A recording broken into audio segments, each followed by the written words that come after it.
Today we have Jenny Moore with Cruise Planners answering your travel questions. This person's question is it more expensive to travel during hurricane season? It is actually less expensive because you do realize, you're at risk of your itinerary being changed. And that's something key. People don't realize that the cruise lines in your cruise contract, they can change your itinerary at the drop of a hat for any reason. So it is very likely in a hurricane season that you can get changed. I had that exact thing happen. We were on the cruise for 2 more days. Not that that's a problem, but it could be a problem, right? Because, you cannot get off the ship. You have to be very flexible. Yep. All right, this person's asking, are there any overseas tours for handicapped persons who have mobility problems? Yes, there are a lot of, I work with a lot of suppliers that actually specialize in accessible travel. And we're seeing more and more, which is really good for European travel, that they are making exceptions or making availability for everyone. All right, so give Jenny a call and kind of go down the list of all the things that are an option. All right, this person's asking, what would you recommend for an Alaskan trip?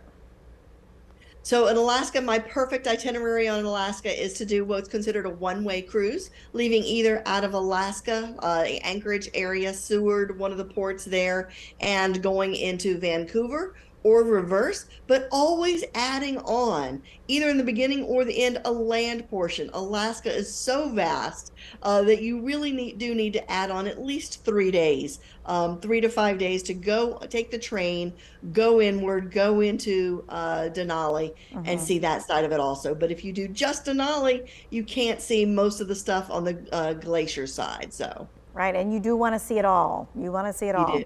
All right, this person's asking, do you have any travel group plans that are cross-country trips by train?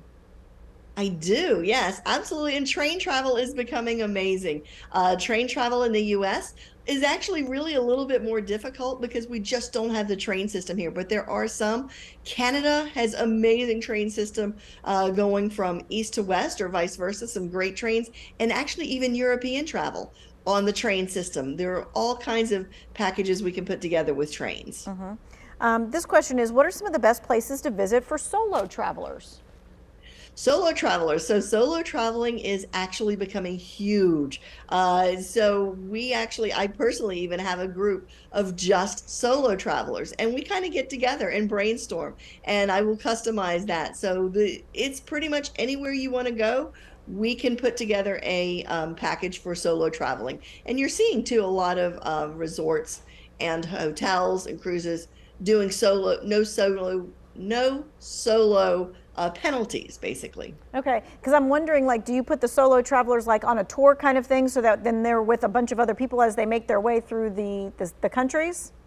As a general rule, yes. And it depends on what they want. And that's why I said we've kind of formed here in Greensboro a group of solo travelers that they get together. And that way they know each other too. So you're not always, you're traveling by yourself, but you're still comfortable traveling.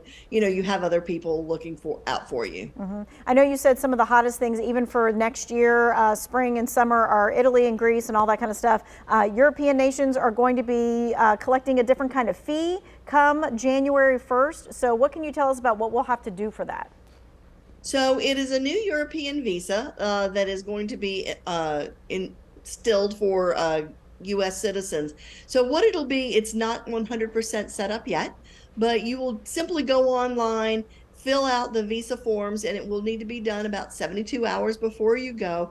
It's only $8 right now is all they're predicting it's going to be, and it is good for 3 years or until your passport expires. So for example, if your passport expires in 2 years, you would have to get it again. But it's just another step that everyone is going to have to do, and that starts January 1. Okay, and so that means that if you had an over Christmas to New Year's trip, you're probably going to have to do that before you leave.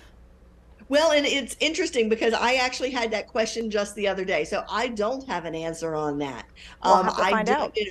Yeah, so it is something we are working on, and I think that they're still finalizing all the details on that. Okay. All right. Well, thank you so much for your time and your expertise, and we're so glad that you made it through from your travel issues as well. You can look at any of the stuff in the 2 Wants to Know section.